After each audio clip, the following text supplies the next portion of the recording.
The crank turned and the room answered in a ragged animal exhale. The unnamed prisoner grabbed at the closest strap, fingers sliding over wet linen, and shouted, "Please stop!" Fear governed that motion. It made the prisoner flinch, reach, and try to pry a hook from bone. The master blacksmith did not meet the prisoner's eyes. He tightened the crank one measured notch and said, "Hold still."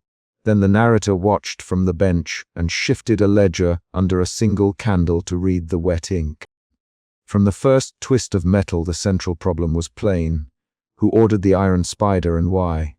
The narrator's suspicion drove every recorded action that night. He turned pages with deliberate pressure, looking for names as the blacksmith read aloud technical notes. The narrator suspected civic authority behind the machine. That suspicion made him lift the ledger and mark entries in the margin. The suspicion dictated how he spoke, where he placed his hands, and which measurements he recorded. It also forced him to keep watching while the device did what it had been built to do. The chamber smelled of coal, hot iron, and old blood. A single candle burned low on the workbench where the narrator sat. He took a pencil and noted a commission line. He read aloud, "Paid to Hans the Smith, 1 iron spider for private adjudication." The narrator the name into the dark. His voice was calm, factual, and flat. That calm held emotions in check, but did not hide the purpose driving him, reveal. He picked up the ledger by its corner and turned toward the machine. Outside this scene, the unnamed prisoner had been seized hours earlier and shoved into the back of a cart. The narrator had followed the cart at a distance. He had seen the patrol that delivered the prisoner and the official with ink-stained gloves who passed a folded coin purse to the blacksmith. Those observations determined his next steps. He recorded the coin purse exchange while the blacksmith fitted hooks.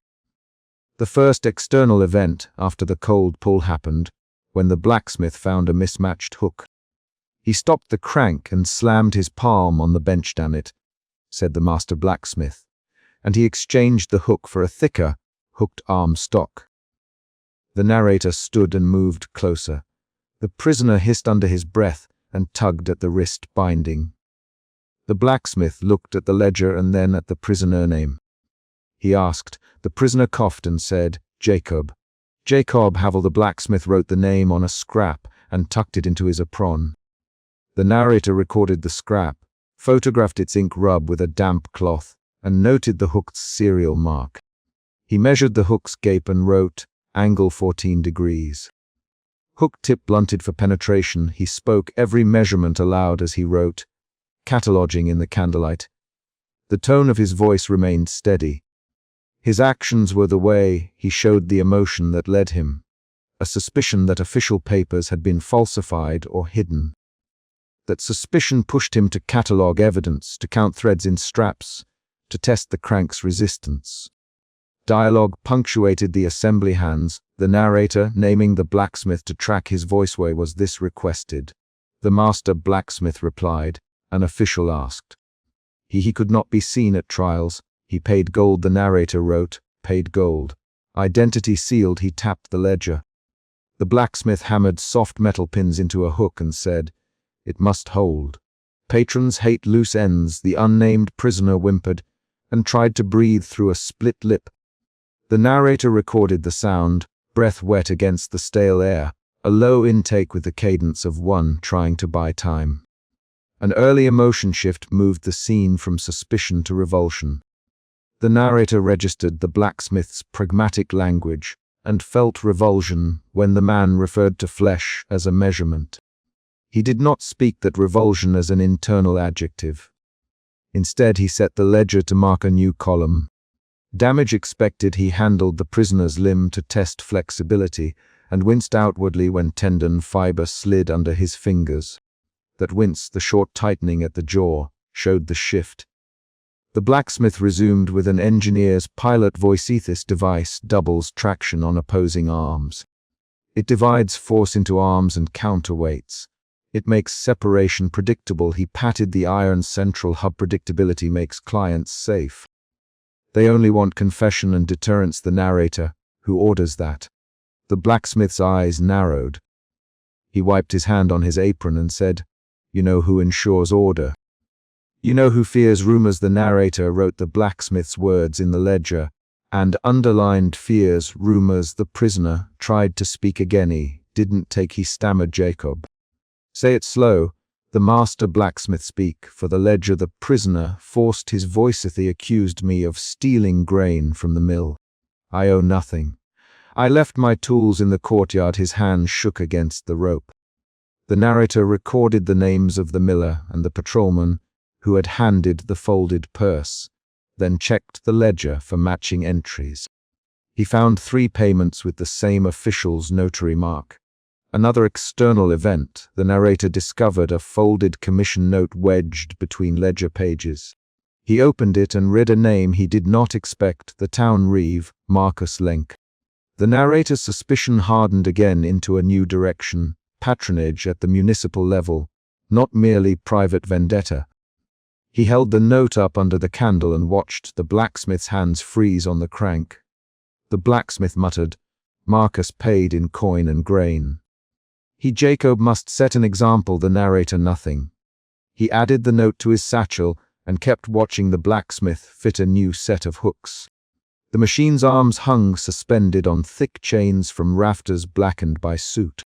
The hook's interior edges had been filed to an angle that would catch tendon, not only skin. The middle of the chapter concentrated on how the iron spider worked and how the blacksmith justified it. The narrator's recording function doubled as interrogation.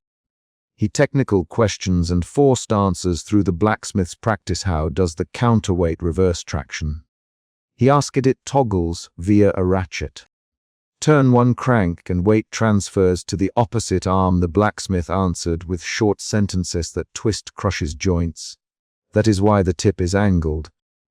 That is why we block escape with the secondary buckle. Each sentence from the blacksmith was a tool to reveal motive and method.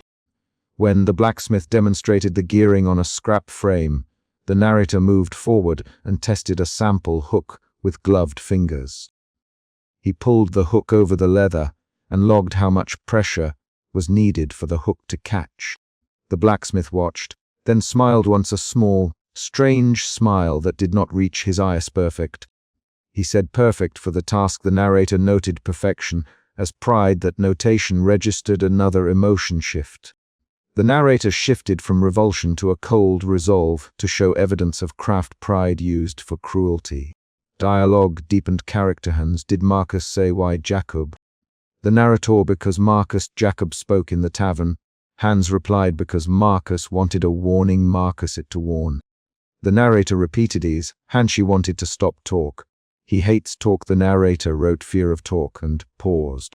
The pause in his voice became an instrument for audience inference, fear of gossip as motive.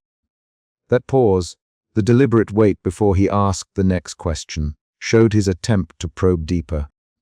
Another external event happened when the prisoner, in a ragged, lucid moment, named the patron. The prisoner forced out, "Marcus did it." Marcus sent the purse. The blacksmith's hand trembled when he heard the name. He dropped his hammer. The narrator leaned in and spoke. "Hans, did you hear that?" The blacksmith swallowed. "He heard it," he said. The prisoner's accusation turned the scene. The narrator scribbled the name and added a shortened client name. That marking was proof, shifting the balance of culpability from craft to sanctioned atrocity. The tension climbed toward the chapter's single climax. The blacksmith tightened the crank for the final demonstration. He spoke as he worked. "Watch the counterweights." He said, "Watch the tendon." Give the narrator bent to measure the tension and to record one last line in the ledger. Limit torque reached at 2 full turns. The unnamed prisoner gasped as the machine moved beyond muscle tolerance. Flesh and tendon yielded with a wet sound. The prisoner convulsed and then went still. The blacksmith stopped the crank and wiped his hands on the apron. The climax delivered an irreversible consequence. The narrator described the injuries in exact terms: torn ligaments across the right shoulder, detached radius fragment, crushed distal tendons. He wrote down each injury as if listing inventory: right radial tendon severed, ulna exposed. Distal nerve damage probable. The narrator's tone remained calm, but his action cataloging injury specifics made his emotional reaction visible. That clinical cataloging expressed horror as duty rather than sentiment. In the immediate fallout, the blacksmith showed a brief crack in his detachment. The prisoner, groaning, forced a final allegation. He paid for silence. Jacob, rasped Marcus, paid for silence. The blacksmith did not answer at first. Then he said, I had no choice. He threatens my shop. He threatens my family. Jacob repeated the name louder. Marcus Lenk. He pays Hans. He pays for you to make them quiet. The narrator recorded this exchange verbatim and marked the blacksmith's brief hesitation as a pivot point in culpability. The blacksmith's admission that he feared authority changed how the narrator presented blame. A surprise moment occurred when the narrator found another note tucked beneath the workbench, a receipt with the Reeves' personal seal and a second line for repeat use. Keep ledger private. The narrator realized the iron spider had been used before and that Marcus Lenk had financed that pattern. This twist rewrote the narrative. The machine was not an isolated atrocity but a municipal tool. The narrator recorded the receipt and set it beside the corpse. The aftermath scene showed the narrator and blacksmith operating in different registers. The narrator closed his ledger with deliberate motion and placed the documented evidence into a small satchel. He catalogued the hook, wrapped the damaged limb in cloth to preserve what remained for testimony, and noted time. The blacksmith counted nails and checked gear teeth for wear. His gestures were those of a craftsman returning to a routine task. Jacob's chest rose in slow, shallow breaths. He tried once more to speak. The prisoner said, Tell them Marcus did this. Hans Pozidi will not say his name in public, he said. Voice raw, not unless they drag me. He will burn my shop. The narrator closed the ledger and looked at both men. He then tied the satchel strap across his shoulder and said, I will name names in my notes. I will not break you here, Hans. I will take records to daylight. The blacksmith's jaw tightened. That exchange was not a refusal or an appeal. It was a choice made in the face of danger. One last external event, a soft thud came from outside the forge door. Footsteps crossed the stone threshold and a cartwheel creaked. The narrator moved to the door and eased it open a crack. Dawn leaked grey light across the yard. He stepped onto the threshold, ledger under his arm, and paused. The chamber behind him smelled of blood and oil. The prisoner lay half-conscious. The blacksmith leaned on the bench, fingertips white around his hammer. The narrator zipped the satchel closed and, with a single steady motion, placed the ledger inside. He tied a knot and felt the weight of paper and proof. He did not say a vow, he did not make a speech. He adjusted the brass watch at his waist, checked its wound, and set it ticking again. The final image in the chamber was a practical one. The hook left embedded in a block of wood, a smear of dark that would oxidize to rust, and a scrap of paper with the Reeves seal folded into the satchel. The chapter closed on a concrete beat. The narrator stepped out into the grey of dawn, ledger heavy against his side. He set one foot onto the yard and heard the cart creak again as it rolled away. He turned once, looked at the blacksmith's face in the doorway, and said, This is recorded. The blacksmith nodded, fingers tracing the scar on his forearm. Jacob coughed. The narrator lifted the satchel, adjusted the candle stub in his pocket, and walked down the path toward the town where Marcus Lenk's office sat behind a shuttered window. The ledger slipped against his ribs as he moved. The promise to bring names into daylight remained unspoken, but carried in the weight of the records. The blacksmith tightened the final strap and the crank began to turn. Fear drove the unnamed prisoner to twist at the binding, fingers scraping linen where leather bit bone. The town magistrate leaned forward from the high chair and said, Begin, flat and measured. Within those 4 motions the conflict of the night was visible. The patrons had paid for demonstration. The blacksmith owed obedience. The prisoner owed nothing but pain and the refusal of a body's surrender. The hall smelled of coal, smoke, and boiled oil. The documentary narrator recorded measurements and names in a ledger with deliberate strokes, each entry a small, dry fact.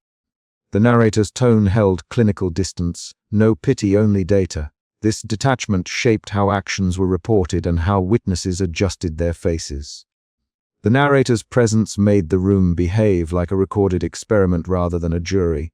That formal quality escalated tension and forced choices. Master Blacksmith put his palms on the central hub, feeling the teeth of the gears under his glove. Show me how the hooks engage, the magistrate. Master Blacksmith answered with a small motion of the hammer and a short, worked breath. That breath was suspicion shifting into duty. He tested the mechanism as a craftsman, not an executioner. The narrator noted the sequence: inspection, demand, compliance. The ledger in the magistrate's lap outlined names and fees. That single sheet converted a machine into commerce. The unnamed prisoner tried to speak. Please, the prisoner said in a throat-watered voice, short and hoarse. The voice fractured. Fear tightened the jaw and the fingers on the strap. The magistrate did not look up. We are not children. The magistrate, voice low. The magistrate's words cut the hall into thirds. Those who gave orders, those who enforced them, those who suffered them. The wealthy patron scratched at the ledger with a ringed finger and added a small, satisfied nod. The reluctant assistant stood near the doorway with a strap in hand and watched the blacksmith. The assistant's hands trembled. The assistant's eyes flicked to the window where dusk had already closed to a strip. That tremble contained a shift. Hesitation became calculation. The assistant was small, unnamed, and useful as a pivot. No patron had predicted this human slack in the chain. The assistant's decision to act would matter. Master Blacksmith answered the magistrate with tools, not excuses. He set a hook under the prisoner's forearm and twisted a ratchet. The iron bit into linen, and the prisoner cried out, not an abstract cry but a concrete, raw sound, a lungful of air pushed through teeth. The narrator wrote, hook engaged, tension 3 turns, strap integrity affirmed. The magistrate, more. I need to see the reach. Master Blacksmith hesitated 1 beat, palm on the crank, then turned. The crank clicked through the hub. Leather straps sighed, then strained. The prisoner reached for anything: air, light, a face, and the fingers closed on the edge of a bench. The skin beneath the hook reddened where the metal pulled. That red line was the first obvious wound of the evening. The magistrate tapped the ledger. Payment is on the table. Show us what the device can do. The wealthy patron, we want results. Proof. Their voices were short. The patron's demand pushed the blacksmith from craft into operation. At the workshop threshold, the assistant moved. The assistant's hand lifted a strap, then lowered it under the table with a practiced, quick motion meant to make the mechanism bind incorrectly. The assistant's sabotage was deliberate and narrow: remove a rivet, nick a strap, create a slack that would reduce a hook's purchase. The assistant's breath was held so long it made the shoulders rigid. That small act was an attempt to shift power by degrading the machine's certainty. The magistrate noticed a small lag and frowned. What did you do? The magistrate demanded. Master Blacksmith stepped back from the hub and barked orders at the assistant. Hold the strap. Stop fiddling. The assistant stammered. I thought, and could not finish. The exchange turned suspicion toward the assistant, then returned to the blacksmith. The blacksmith's reputation as maker was under scrutiny. The narrator recorded the interruption as a short procedural delay and an ethical pivot. Sabotage introduced doubt. The magistrate rose, lantern in hand, and inspected the hooks closely. He touched the chain links and closed his fingers over a gear tooth. These will tear flesh, he said, and his voice contained approval, clinical and sharp. The wealthy patron leaned in to see the hook's barbs. The patron's face was lit by candle and money. The master blacksmith answered with demonstration. He placed the hook gently on a slab and released it against cured hide to show the purchase, a practical test to quiet objections. He used cured hide rather than a living arm, but the magistrate the prisoner to shift forward so the gear could be shown against skin. The prisoner rocked forward despite the straps, a mechanical motion of need more than choice. The prisoner said, "I cannot," and the words cut. A hiss of breath, a shuffle of feet, a chain scraping on wood. Those details anchored the scene in physicality.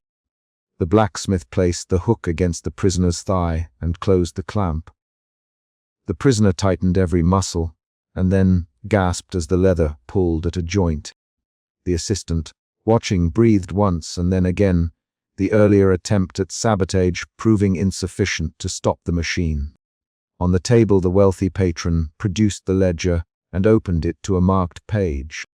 The magistrate read aloud 3 names and payments for each name removed from the market. "We pay so and so," the magistrate declared, laying clear the device's intended use.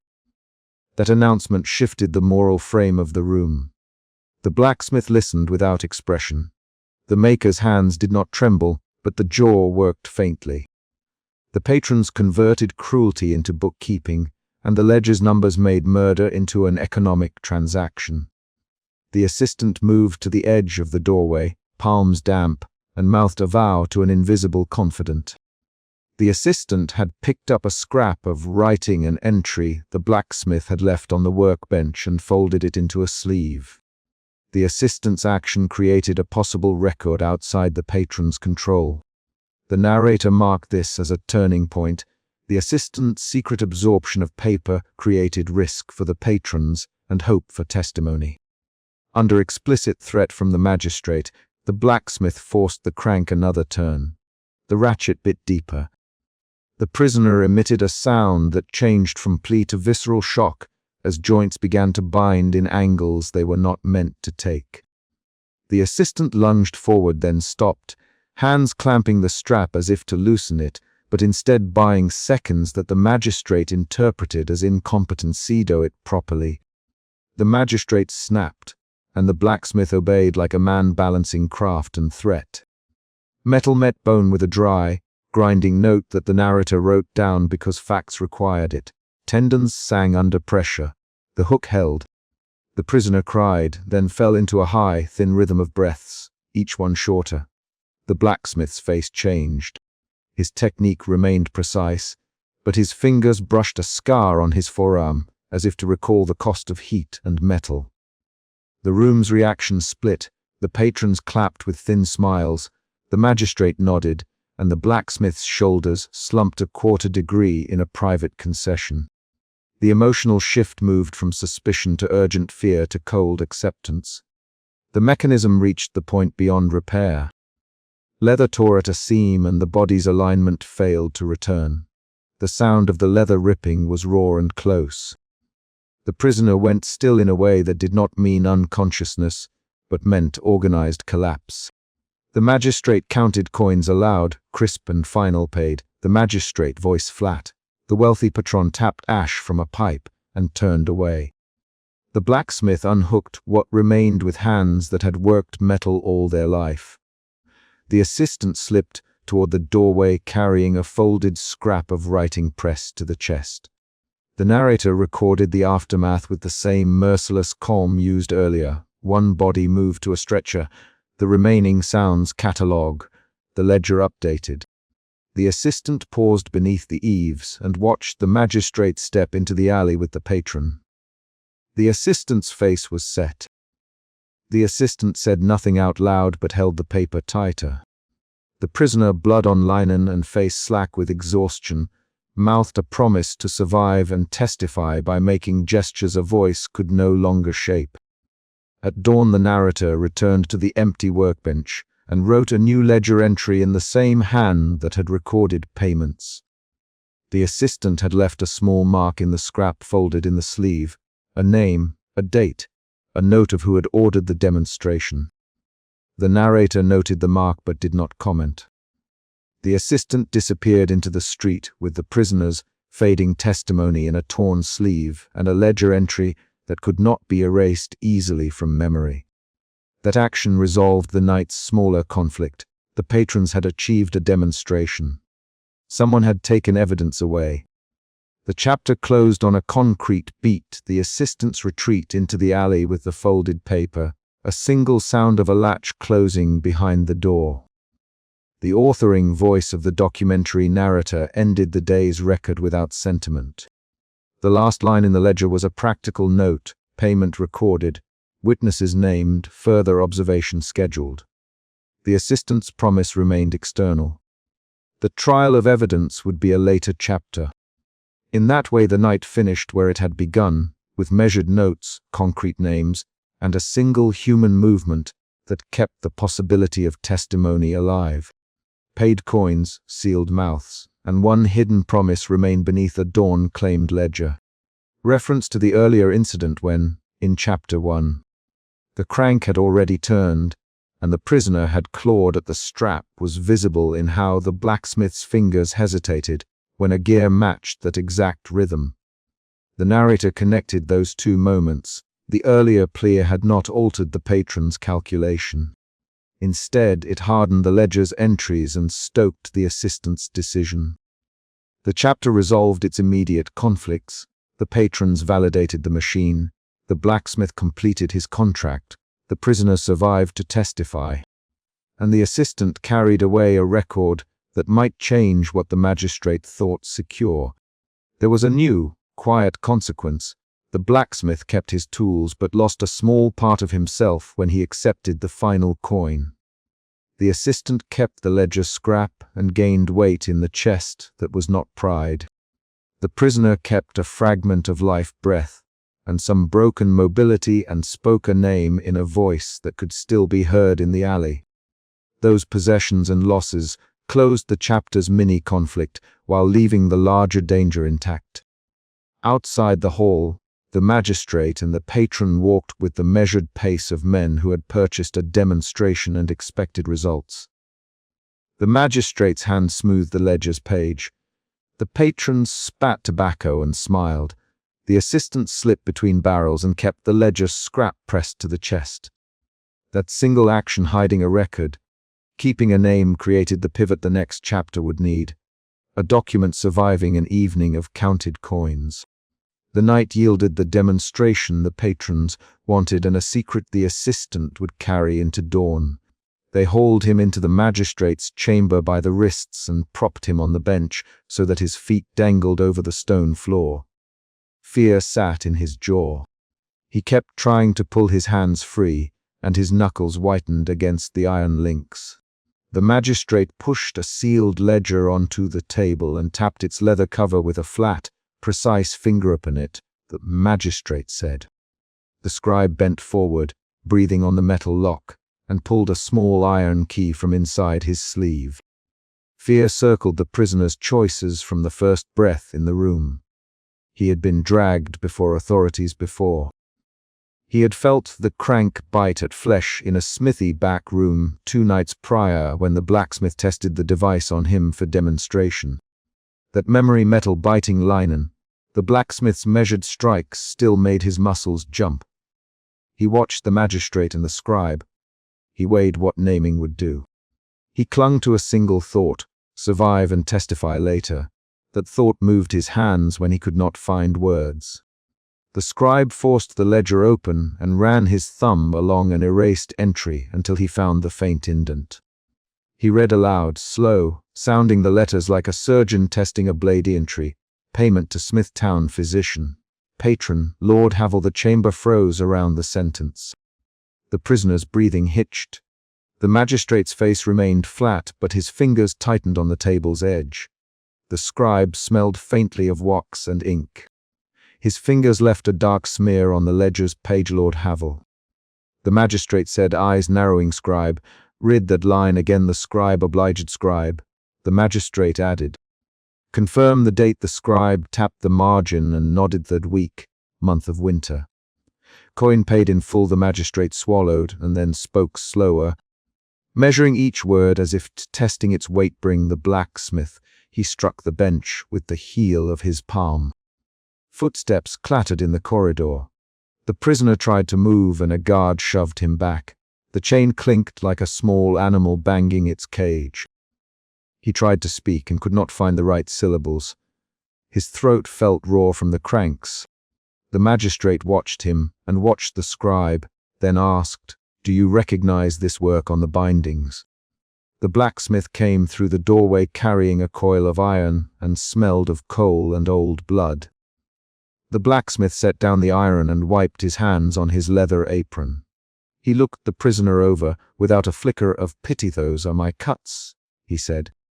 His voice had its familiar graveler ridge here, a deep gouge where the hook set at the elbow. "I tested a new hub last night." He laid a ragged scrap of iron on the table and flicked at the prisoner's sleeve with the tip of his hammer. "This is the pattern I used for traction. It suits Lord Havel's order. Fine work, if one has to do it." He fine work, as if discussing a plowshare. The prisoner tried to answer the magistrate, but his first words were only a dry cough. He coughed until the scribe pressed a cup of water to his lips. He tasted metal and cold wax. He looked toward the door as if escape might enter there.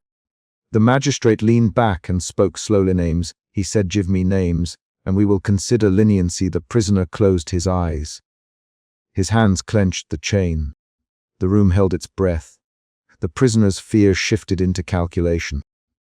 He remembered the crank, the sound of the hub grinding teeth into rope, the blacksmith's hands steady on the crank handle, the magistrate in the high chair giving the word to begin in another room 2 nights ago. He counted the men who could be implicated: a town physician who had delivered medicines and receipts, Lord Havel who had paid, the magistrate himself who had acquiesced. The ledger had already named 2. If he named more, he would save his own skin but doom others.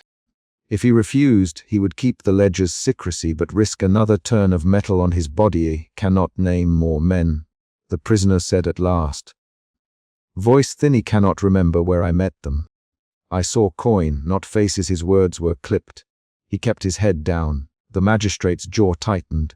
The magistrate tapped the ledger. "Scribe," he said, "copy the entry. Burn the original." After recording, the scribe hesitated and then began to scrape ink across a new page.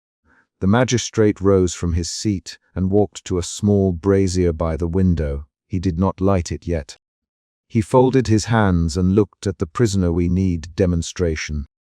If you will not speak, we will show you what happens to the unwilling." He reached into a drawer and produced a small brass token stamped with the town's seal. The scribe read aloud from the copied entry. He words as if he were reading a prescription: "Town physician, payment recorded, patron Lord Havel." The prisoner forced his eyes open and watched the scribe's mouth move. He tasted bile. He tried to speak again. The magistrate cut him off with one quiet sentence: "Bring the apparatus. Bring it now. No witnesses beyond this chamber." The blacksmith flicked his eyes toward the corridor and then nodded. "It will fit in the alcove." He said, "I'll bring the hub," and the arms he moved as if the motion was ordinary craft. His shoulders rolled with the practiced rhythm of someone who had lifted metal 1,000 times. They shifted the proceedings toward the arch that led from the chamber to the smithy corridor. The prisoner heard a muffled clatter of metal being taken from rafters, the clink of chains, and the dull thud of iron against stone as the blacksmith hauled parts. The scribe shut the ledger and slid it back into its wallet. The magistrate's fingers left a small smear on its leather. A guard tightened the chain at the prisoner's wrist until he flinched. At the corridor, the blacksmith stopped and unrolled a length of rope. He ran his thumb along a notch and explained, in low, technical terms, how he had altered the hub to increase traction without destroying attachments. "It pulls harder at the joints," he said. "The arms pivot with the hub. You turn the crank and the tension pulls opposite limbs apart." He spoke without flourish, using angles and force and the weight of the parts. The scribe listened, pen in hand, as if noting a recipe. The magistrate favored questions toward the scribe about costs and witnesses. The prisoner began to shake, not loudly, and rubbed his feet against the bench to keep a precarious circulation. The blacksmith pressed a finger to one of the prisoner's old wounds and traced a pale ridge where leather had cut before here. He said, "A scar like this indicates prior traction. The body remembers geometry." The prisoner tried to move his jaw and failed. He watched the blacksmith's hands, the position of the hammer on the belt, the way soot clung to the knuckles. The scribe found another erased entry when he leafed back in the ledger. He read it and then stopped, his voice thinning payment, discreet, for instruments and concealment. Name erased, the magistrate's face slackened briefly, and he swallowed. The scribe added, "There is an indent here where a name once was." The magistrate leaned forward, as if listening for a sound under the table. Scribe, do you think it can be read? The scribe wet his thumb and pressed it into the margin. He squinted at the page and then nodded faintly. The room tilted toward panic. The magistrate covered the sudden motion with flat command C. "We'll test this man again in private. The ledger must remain contained. If this implicates Lord Havel, we will decide how to proceed." The prisoner watched the magistrate and felt a new current run through him, suspicion of the magistrate's calm. He thought of the magistrate's hand on the ledger, the quickness with which he had ordered the blacksmith, and the way the magistrate had not named Lord Havel himself. Fear altered into suspicion. He swallowed and fixed his eyes on the magistrate's sleeve, where a small scar matched one he had seen on the magistrate's palm the night the crank had turned in the smithy back room. An external sound snapped through the corridor, the blacksmith's boots on stone, then a heavier drag as the hub was rolled in on a wooden cart. The prisoner jerked and tried to rise. A guard shoved him back, and the chain sang. The blacksmith pulled a sheet from the contraption, and the iron arms showed in the dim light, 8 curved limbs, hooks at each end, a central hub with gear teeth. The blacksmith set the hub on the table and beat it twice with his hammer, measuring for balance. "A blacksmith," the magistrate said, voice clipped. "Show us the modification." The blacksmith nodded and unscrewed a small plate, exposing a set of notches and a wedge he had welded last night. He explained plainly how the wedge allowed the hub to bite deeper at one rotation, and then lock on turn more, and a tendon gives 2 turns and the joint slips. He said it is merciless when used against a full body. He lifted a hook and ran the tip across the scribe's knuckle. The scribe hissed at the contact. The prisoner flinched with him. The magistrate set his jaw and ordered a small chamber cleared. He kept his face from betraying what he felt, but his hand trembled when he tucked the ledger under his arm. The blacksmith began hauling the arms again, each clank announcing the movement of fate. The scribe followed with the copied ledger. The 3 men, magistrate, blacksmith, scribe, moved like a unit around an object of their making.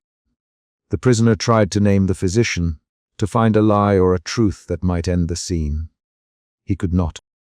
They took him through a narrow back room where the Smiths had, earlier, set up a cramped alcove for private demonstrations. The space smelled of coal dust and old sweat. The blacksmith snapped open a leather strap and placed it at the prisoner's elbow. He checked every buckle with an exacting look. "Scribe, you'll record the modifications, not the outcome," the magistrate said. The scribe nodded, hands shaking as he unrolled a fresh sheet. The prisoner felt the straps bite into his skin. Leather pulled taut and a hook glinted near his shoulder. "Do you speak?" the magistrate asked. The prisoner spat out a wet sound and then forced the words, "No names." "I saw coins and medicine." Most faces were hooded. His voice came as rind and bone. The magistrate exchanged a look with the blacksmith. They had planned this demonstration not only to frighten the prisoner into speech, but to intimidate any witness who might later claim knowledge.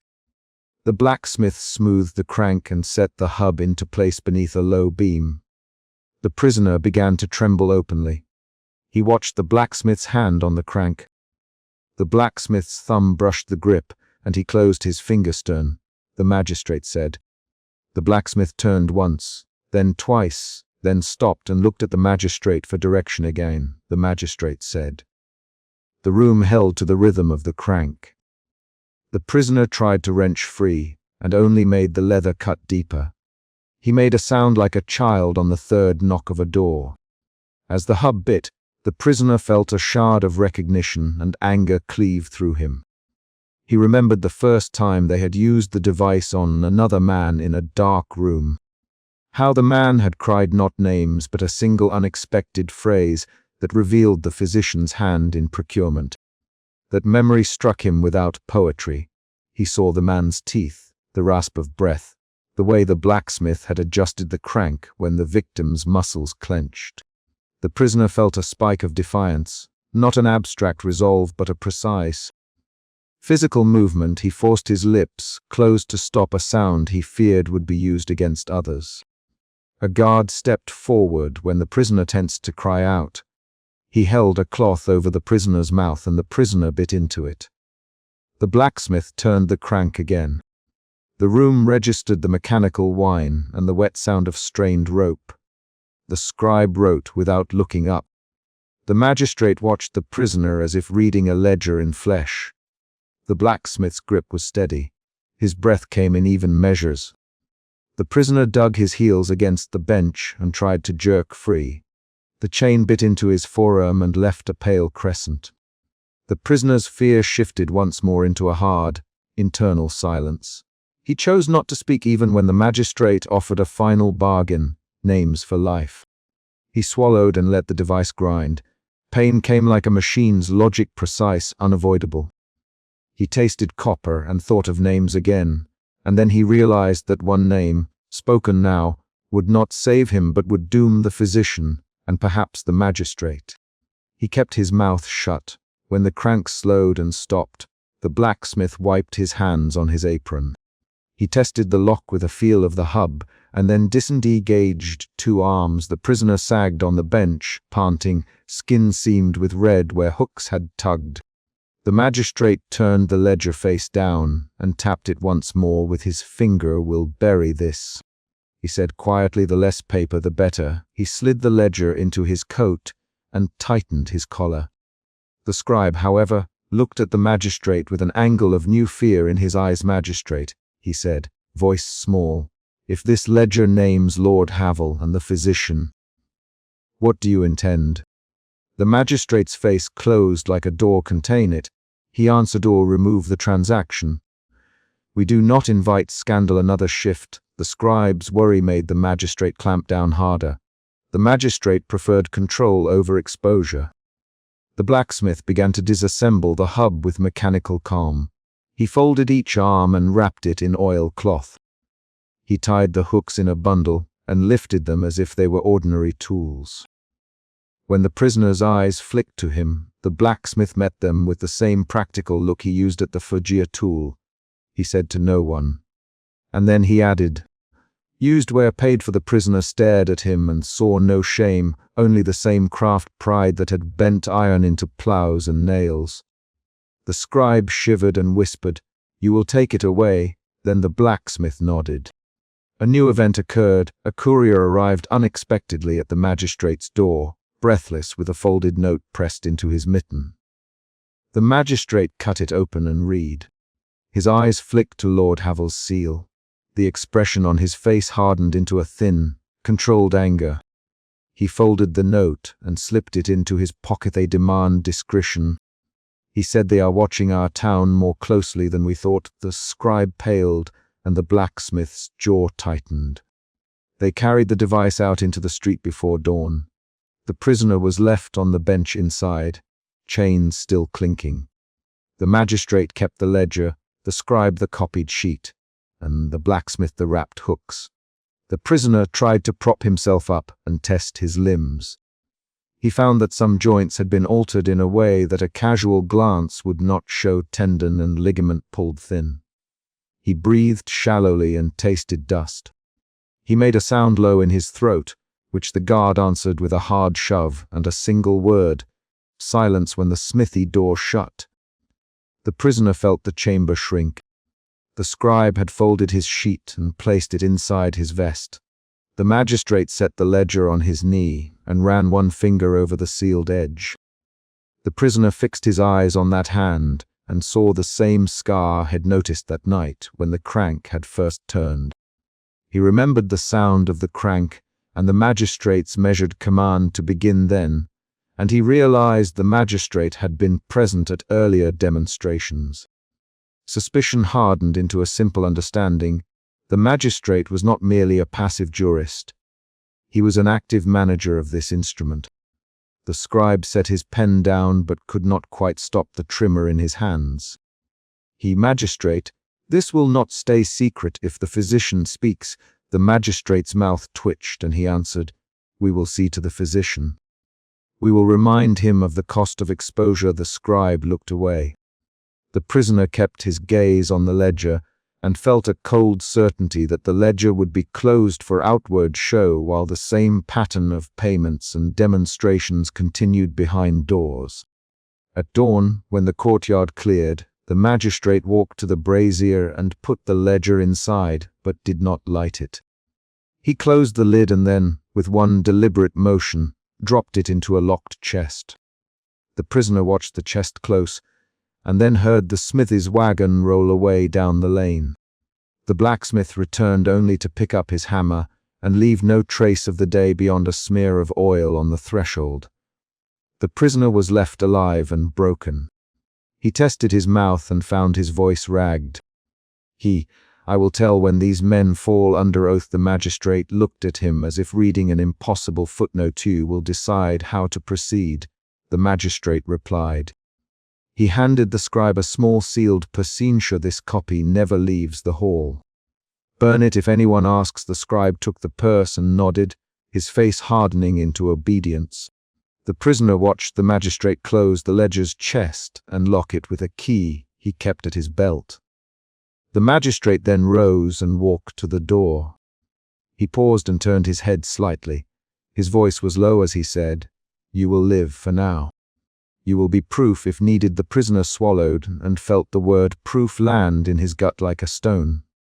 The magistrate left. The scribe and the blacksmith followed on his heels, carrying the memory of the ledger and the device with them. When the door clicked shut, the prisoner wiped blood from his lip and touched the place on his forearm where the hook had dug.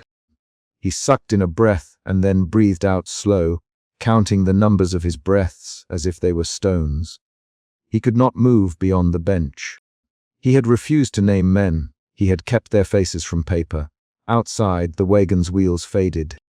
Inside, he heard only the settling of the chamber and the distant sound of the smith's packing metal.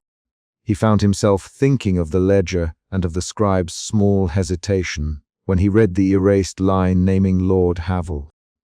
He thought of the magistrate's finger tapping the leather, his steady control of what would be burned and what would remain. He thought of the blacksmith's practical hands that wrapped hooks like ordinary tools to be taken away. He thought of the courier who had arrived with a sealed note and of the magistrate's sudden change in color when he saw Lord Havel's seal. Outside, the town resumed its early markets without knowing. Inside, the prisoner lay back and let his eyelids close for a moment. He counted again and felt an unexpected clarity between the counts. He could remember a voice from the earlier demonstration, shouting one name under duress. The physician's name spoken by lips in the dark, but only the sound, not the face. That flash of memory pushed against his will. He thrashed and groaned until a guard struck the bench and told him to still himself. He fell silent. The chamber door opened once more.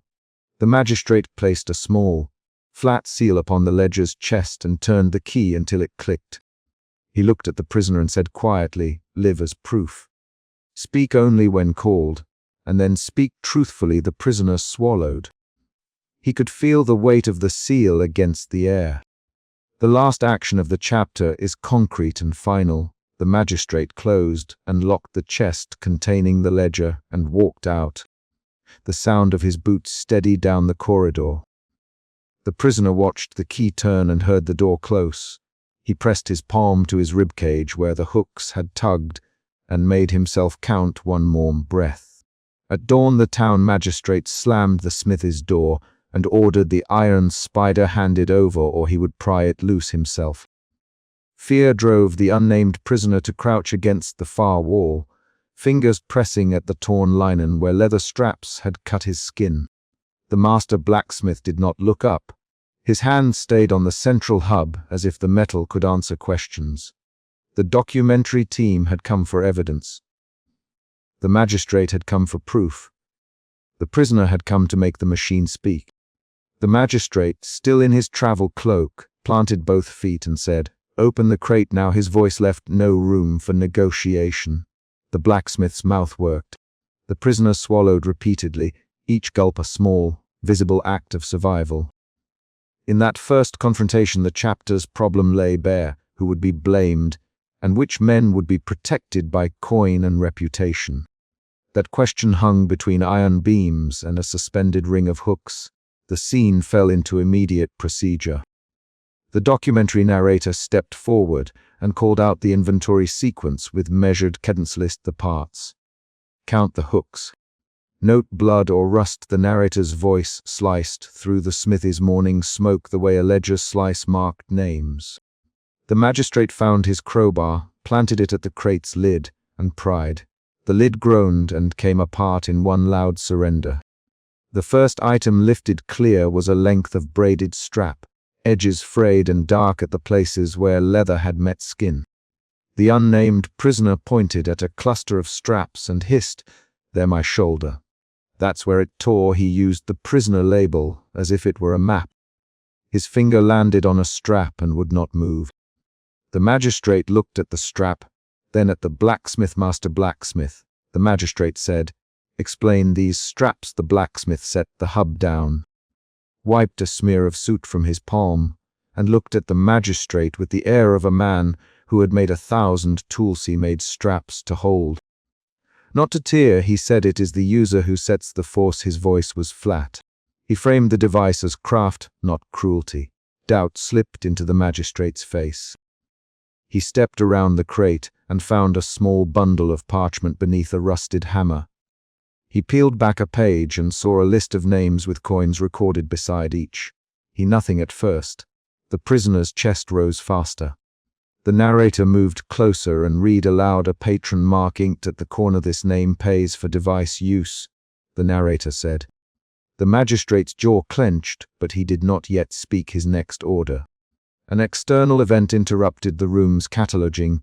A messenger arrived at the smithy door, breath fogging in the cold air. He handed the magistrate a folded note, and then left without waiting for acknowledgement. The magistrate unfolded the note, scanned 3 lines, and folded it again with a finger tucked on the crease. When he spoke, his voice had a different edge. "They want names quiet. They offer protection to those listed." He pushed the folded note into his coat. The blacksmith's eyes tightened. "Names and coin are not my concern," he said. "He shape iron. Patrons bring demand." His palms opened, showing soot-streaked fingers. The prisoner flinched at the motion and clutched his bound wrist with his free hand. That flinch was an emotion shift. Fear had become suspicion of a wider network, and suspicion hardened into the beginning of anger. The magistrate's reply was a demand. "Then show me its operation. Demonstrate its use for record." The unnamed prisoner swayed as if the words had pulled at an old wound. The blacksmith hesitated, then offered what he called a controlled test. He spoke in a quieter tone that carried the practical certainty of someone who had repeated dangerous motions and never watched the coster contest with restraint. "It will confirm method and range. It will not kill." He left the last 2 words hanging like a wager. The prisoner said, "No." The single syllable came out thin and raw. "No." "Not again." He pressed his thumb into the pale skin of his forearm and drew blood in a small motion that made the magistrate look away.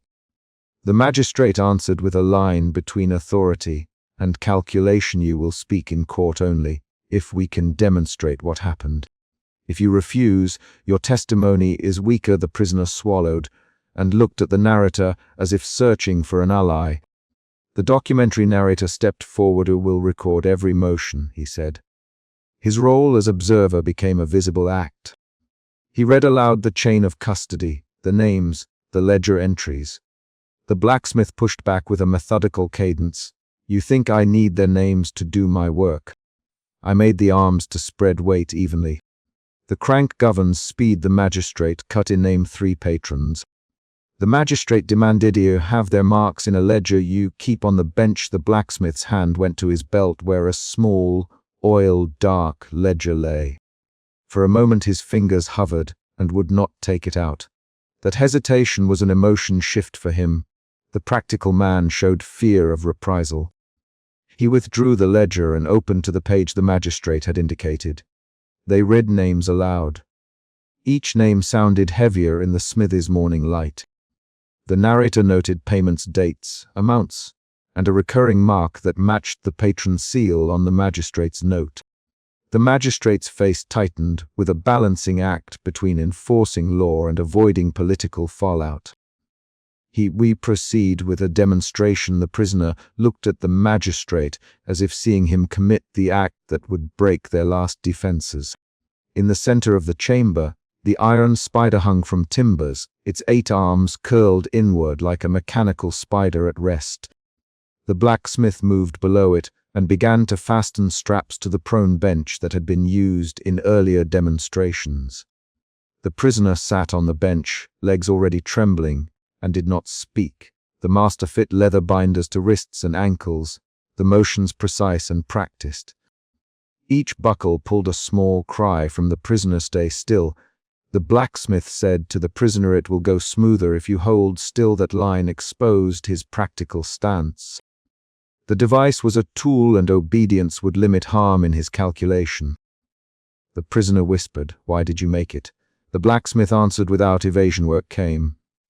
I made what was asked. I fear men whose names you read more than I fear this wood or iron. He avoided naming those patrons. A sudden external puncture occurred when someone on the smithy's threshold shouted the name of a listed patron. The messenger's voice carried a rumor that a town alderman had sent a rider demanding discretion. The room changed its pace. The magistrate looked at the blacksmith, then at the prisoner. The prisoner, already in a tightening grip of terror, now measured bargaining and exposure. He please if you make them pay. Not me. The magistrate squared his shoulders. They turned the crank. The first engagement was deliberate and slow. Hooks slid, found purchase, and the arms of the device flexed the body outward. The prisoner made a sound that was not only pain. It was a continuous effort to keep breath measured. The blacksmith watched the hub as if monitoring tolerances on a machine. His hammer lay forgotten on the bench. The magistrate recorded each rotation, counting aloud in clipped syllables. Within 2 rotations, the straps bit deeper. The prisoner grabbed at the nearest strap with a hand that trembled and could not tear free. Stop, he said. Stop. Magistrate. The magistrate did not stop. He answered. Record continues. The narrator's voice annotated the mechanisms and the visible strains, tendons standing out under skin, the way leather sliced and slackened, the sound of the crank's teeth grinding. That annotation functioned as a formal witness, and its clinical rhythm made the moment worse. Sudden noise from the rafters, a stored iron ring slipping, caused a hitch in the mechanism's motion. The hub shuddered. A bolt glanced loose. The blacksmith's fingers flew to the crank in a reflex that mixed craft and panic. The machine engaged badly, and for the first time his composure broke into visible agitation. Stop it. Stop. The blacksmith snarled, his voice losing its usual flatness. The prisoner made a sound that turned the room inward and outward at once, a raw, animal sound of pain. The device locked under strain. Hooks groaned and took an uneven hold. The crank resisted. The master tried to force it, then stepped back as a metallic screech sounded, and a toothed arm sheared a strap clean. Leather snapped. Flesh tore. Blood pooled and ran along the bench into old suit. The magistrate's eyes widened, and the public duty he had invoked collided with the immediate presence of suffering. A moral collapse occurred in the space between the sheared strap and the blacksmith's face. He stood motionless, vision focused on the hub as if he could dislocate the moment by will. The magistrate walked forward, knelt and put his gloved hand on the prisoner's shoulder. Look at me. The magistrate said, what is your name? The prisoner opened his mouth and gave one name, the name that had been used earlier in whispered ledger entries. He spoke it aloud, the syllables thin but deliberate. The narrator recorded the name and then, without a rhetorical flourish, read the ledger's entry beside it, date, payment, and a mark that matched the patron's seal. That matched ledger entry functioned as a twist evidence that the device was not only a local tool, but part of a protected network. The magistrate's posture changed from prosecutorial to political calculation. He sat on the workbench and pressed his palms into his eyes for a 2-beat pause. Voices rose in quick exchange. "You knew," the magistrate said to the blacksmith. "You wrote names. I kept a record for my own accounts." The blacksmith answered, "I feared for my head. If I did not, you used it on people." The magistrate said, "You can deny method, but not results they paid." The blacksmith replied, "He feared refusing more than I feared your judgment." That argument held 5 rapid back and forth lines. Each line cut between defense and blame. An unexpected reveal shifted the balance further. A scrap of paper slipped from beneath a bundle of rags, an erased name. A ledger margin where someone had tried to scrub an initial. The documentary narrator picked it up with a gloved hand and held it to the light. The erased mark matched the magistrate's own family seal. The magistrate's shoulders stiffened. The room's political horizon narrowed. Prosecution now threatened a household the magistrate could not ignore openly. The prisoner, still strapped, saw the magistrate's change and made a decision by action. He spat blood onto the bench and said, "You will not bury this. You will not let them pretend it never happened." His voice had shifted from fear to a brittle insistence.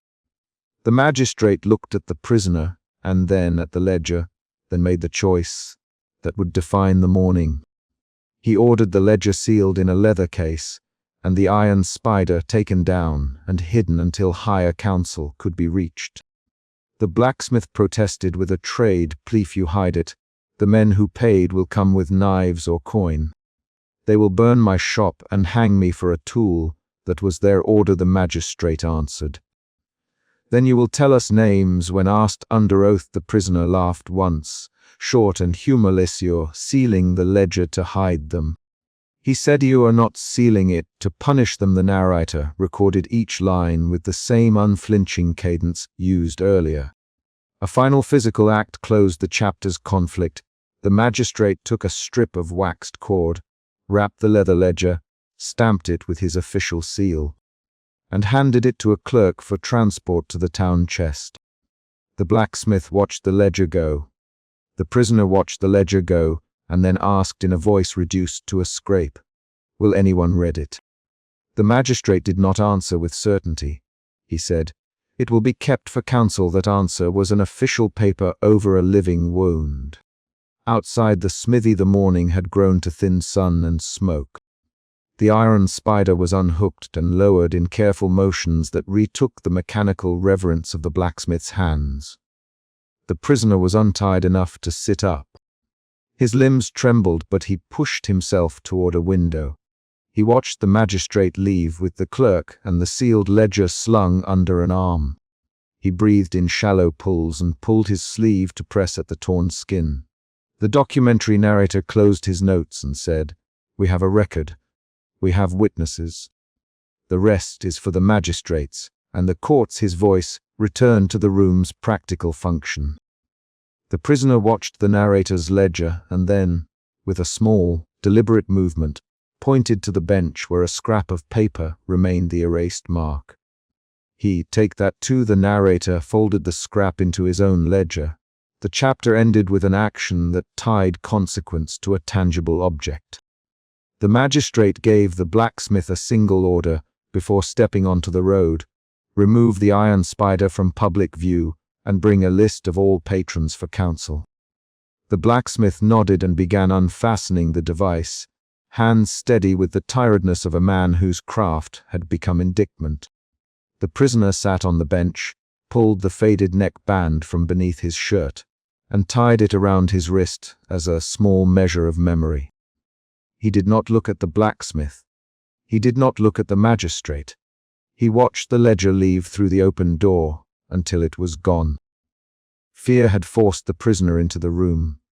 Doubt had spread through the magistrate's calculations, Anger had edged the blacksmith's reluctance, and a tired, brittle insistence from the prisoner had pushed the magistrate to perform a procedural closure.